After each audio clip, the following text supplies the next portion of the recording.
Shalom, shalom, bien-aimés dans le Seigneur, que la paix et la grâce du Seigneur soient avec vous. Amen. Bien-aimés dans le Seigneur, notre Dieu est merveilleux. Je suis encore dans la joie aujourd'hui d'être devant vous pour vous parler d'un sujet qui me tient particulièrement à cœur. Alléluia. Vous savez, les apparences sont trompeuses. Les apparences sont trompeuses. On peut voir une femme sourire alors que derrière ce sourire se cache une souffrance, se cache de l'amertume, de l'animosité, de la haine, de la jalousie. Mais elle sourit. Vous voyez, les apparences sont trompeuses. Je bénis le nom de l'Éternel pour la force et le courage qui me renouvelle encore aujourd'hui et l'opportunité qu'il me donne de nous parler à nous femmes. Alléluia. Alors, je veux prendre une portion d'écriture dans le livre de 1 Samuel chapitre 1 à partir du verset 1 au verset 6. Je lis la parole de Dieu avec respect. Amen. Il y avait un homme de Ramathaïm Tsophine, de la montagne d'Éphraïm, nommé Elkana, fils de Jéroam, fils d'Élu, fils de Tsohu, fils de Tuf, Éphratien. Il avait deux femmes, dont l'une s'appelait Anne et l'autre Pénina. Pénina avait des enfants, mais Anne n'en avait point. Chaque année, cet homme se montrait de sa ville. Chaque année, cet homme montait de sa ville à Silo pour adorer l'Éternel des armées et pour lui offrir des sacrifices. Là se trouvaient les deux fils d'Élie, Ophni et Phiné, sacrificateurs de l'Éternel. Le jour où Elkana offrait les sacrifices, il donnait des portions à Pénina, sa femme, et à tous les fils et à toutes les filles qu'il avait d'elle. Mais il donnait à Anne une portion double, car il aimait Anne, que l'Éternel avait rendue stérile. Sa rivale lui prodiguait des mortifications pour la porter à s'irriter de ce que l'Éternel l'avait rendu stérile. Parole du Seigneur. Alléluia. Bien-aimés dans le Seigneur, je vous ai dit tout à l'heure que les apparences sont trompeuses et tout sourire n'est pas synonyme de joie. Pénina avait des enfants, Anne n'en avait pas. Si Pénina était heureuse, elle ne prodiguerait pas des mortifications à sa rivale Anne. Et pourtant, elle avait des enfants avec Elkana, mais elle n'était pas aimée d'Elkana.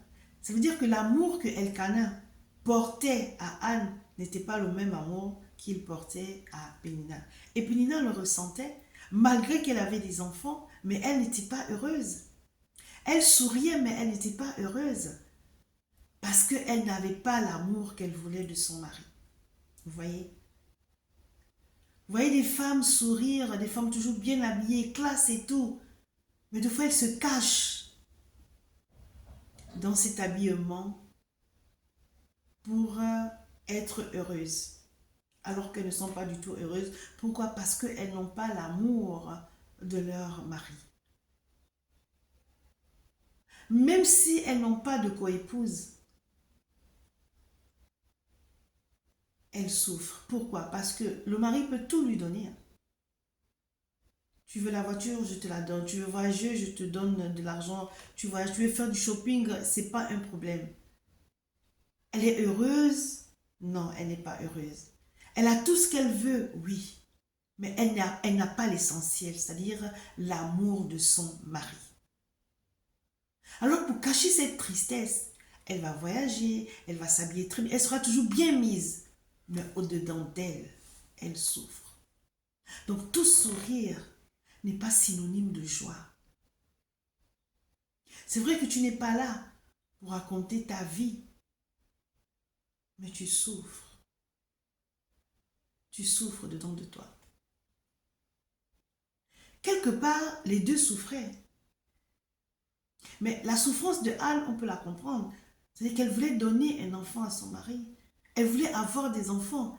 Vous savez très bien que lorsque vous êtes marié, que vous ne donnez pas d'enfant à votre mari, mais vous êtes traité de tous les noms. Déjà, le premier nom qu'on vous donne, c'est stérile. On ne t'appellera plus par ton prénom, mais on t'appellera stérile. Donc, on pouvait comprendre quand même la douleur de Anne. Bien entendu, Pénina, elle souffrait. Mais elle avait des enfants. Ça veut dire que Même ses enfants ne la rendaient pas heureuse. C'était l'amour de son mari qui l'importait.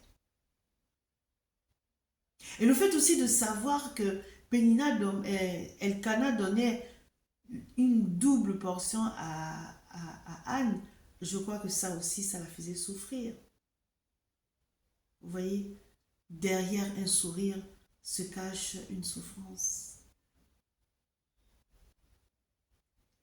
Malgré ta belle maison, malgré ta belle voiture, malgré tes multiples voyages, malgré tes shoppings, c'est pas moi, journaliers, tu as la liberté de faire ce que tu veux. Malgré que tu aies tout ça, tu n'es pas heureuse. Pourquoi? Parce qu'il te manque quelque chose. Et si tu es mariée, c'est certainement l'amour de ton mari qui te manque, comme était le cas de Pénina. L'amour de son mari lui manquait. Vous voyez? On peut tout avoir, mais quand on n'a pas l'amour, quand on ne reçoit pas l'amour, on est malheureuse. Vous imaginez, vous êtes mariée, vous avez tout, mais vous êtes malheureuse. Les gens se demandent, mais comment est-ce qu'elle peut être malheureuse alors qu'elle a tout? Mais parce qu'elle a ce qu'elle veut. Elle n'a pas ce qu'elle veut. Elle n'a pas l'amour de son mari. Donc les apparences sont trompeuses. Elle sourit. Mais derrière ce sourire se cache quelque chose, une souffrance, une amertume. Bien aimé dans le Seigneur, on sait quand le sourire est franc. On sait quand le sourire, c'est vraiment un sourire rempli d'amour, un sourire rempli de joie. Et on sent quand il y a un sourire d'amertume. Tu souris, mais tu n'es pas heureuse. Et il y a beaucoup de femmes dans les foyers qui sont comme ça, qui souffrent. Qui souffrent parce qu'elles n'ont pas l'amour de leur mari. Et pourtant, elles ont tout, mais elles n'ont pas l'amour de leur mari. Si Pénina était heureuse, elle ne prodiguerait pas de mortification à sa coépouse. Alléluia. Elle se dirait, mais j'ai mes enfants et mon mari m'aime. Est-ce que Elkanah n'aimait pas Pénina? Il aimait Pénina. Mais je crois que Pénina n'a pas accepté le fait qu'il y ait une deuxième femme. Alors elle n'était pas heureuse. Elle pouvait sourire, mais elle n'était pas heureuse. Et il y a beaucoup de femmes qui sont dans cette situation.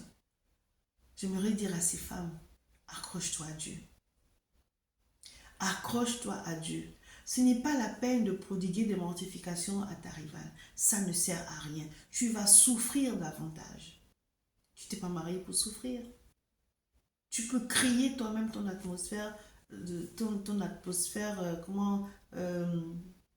bonheur.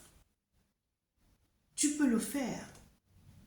Tu aimes ton mari, mais n'attends pas que ton mari t'aime comme toi tu veux qu'il t'aime. L'essentiel pour toi, c'est que tu l'aimes. Il t'aime à sa manière. Il n'est pas obligé de t'aimer comme toi tu veux qu'il t'aime. Et c'est ce qui fait aussi souffrir.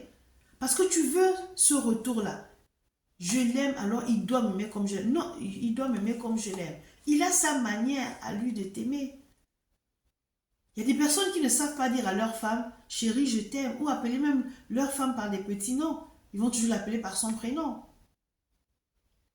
Mais ils posent des actes. Mais toi, ces actes ne te suffisent pas. Tu veux qu'il te dise tous les jours, chérie, je t'aime. Tu veux tous les jours qu'il te prenne dans ses bras. Toi, c'est ce que tu fais parce que tu le ressens. Parce que pour toi, c'est comme ça que tu manifestes ton amour à ton mari. Mais toi, ton mari manifeste son amour en te faisant des cadeaux. Ça ne veut pas dire qu'il ne t'aime pas. Mais il ne sait peut-être pas te dire je t'aime. Mais ça ne veut pas dire qu'il ne t'aime pas. Alors tu crées une atmosphère malheureuse autour de toi. Tu te poses tellement de questions qui ne devaient même pas être. Donc j'aimerais dire à une femme ici que ton mari n'est pas obligé de manifester son amour pour toi comme toi tu le manifestes. C'est ce qui te fait souffrir. Alléluia. Pénina, elle souffrait. Elle pensait que son mari ne l'aimait pas. C'est pas ça. Vous voyez, des fois on se fait souffrir soi-même. Quoi de plus Bien-aimé dans le Seigneur, tu es marié, tu as des enfants. Mais malgré ça, tu n'es pas heureuse. Pourquoi? Parce qu'il y a une coépouse. Alors, donc, ton regard est fixé plus sur ta coépouse que sur tes enfants, que sur ton mari. Parce que pour toi, elle n'a pas lieu d'être là, il faut qu'elle parte, pourquoi elle est là et tout. On se pose des questions qui nous font souffrir. Alléluia. Aime ton mari. Ton mari n'est pas obligé de t'aimer comme toi tu l'aimes. Il a sa manière de t'aimer en posant des actes que toi peut-être tu ne poses pas. Toi tu parles, mais lui il pose des actes. Alléluia.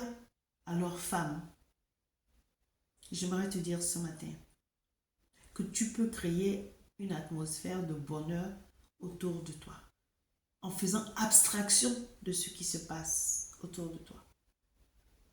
Et j'aimerais te dire encore ceci. Ne te fais pas du mal pour rien. Ton mari ne peut pas t'aimer comme toi tu l'aimes. Il a sa manière de t'aimer.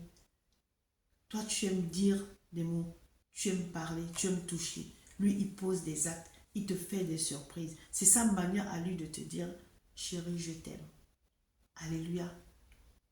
Que Dieu nous bénisse abondamment. Et j'aimerais dire à une femme, tu es importante. Tu es le bonheur d'un homme. Alors, ne crée pas le malheur autour de toi. Amen. Que Dieu vous bénisse.